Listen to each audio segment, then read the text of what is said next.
Hello hi सांग मैंने welcome to Mahanadi video.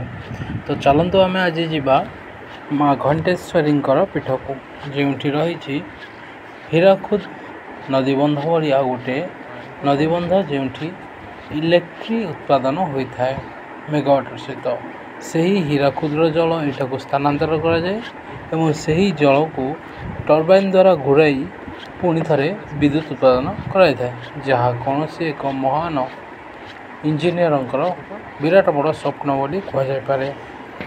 तो वर्षा दिने यही जगार रूप अत्यंत अनुपम।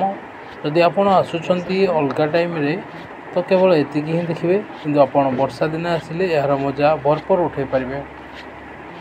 आपण के आसुंच जदि निहाती आसतु बुलवाक माँ घंटेश्वरी पीठ संबलपुर समस्त लोकप्रिय भ्रमणात्मक जगह भितर यही जगह तार निजर स्वतंत्र परिचय तैयार करिछि। कारण चतुर्पार्श्व जलवेष्टित यही जगह माँ घंटेश्वरी जन्मपीठ एवं कहीं केते दूररू भक्त मानकर सुଅ छुटी थाए यही मंदिर को देखिए एवं सबुठारु उत्कर्षर जगह होछि विद्युत उत्पादन क्षेत्र जो पानी ऊपर आपण गोटे छोट सीढ़ी रे पार होगा पड़ता है। डेंजर बहुत मध्य लगी था कारण से देखले डर डर लगी था।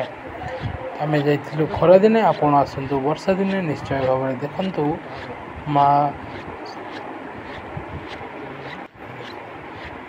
घंटेश्वरी मंदिर संबलपुर ओडिशा।